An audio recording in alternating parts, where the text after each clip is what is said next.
Erməni xalqı sizin dediyiniz versiya üzərində bəlkə də düşünmür. Deyəcəksiniz, mən ideya verdim onlara. Artıq belə olsa belə olar. Paşinyandır. İstənilən halda onun seçiləcəyi təqdirdə, bu artıq o demək ki, 3-cü Qarabağ müharibəsinə hazırlıq məsələləri, paraflanmış müqavilə gündəmdən çıxır, sülhdən söhbət getmir və belə olan vəziyyətdə bu ən böyük bununla uduzan tərəf olacaq Ermənistan. Biz ərazi bütövlüyümüzü, suverenliyimizi təmin eləmişik.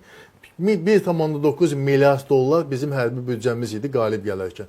Bugün 5 milyard dollardan çoxdur. 5 dəfə də biz güclənmişik. Yəni bu ağılsızlıq olur, amma onun başqa missiyası da yoxdur. O seçiləcəksə o müharibə partiyasıdır.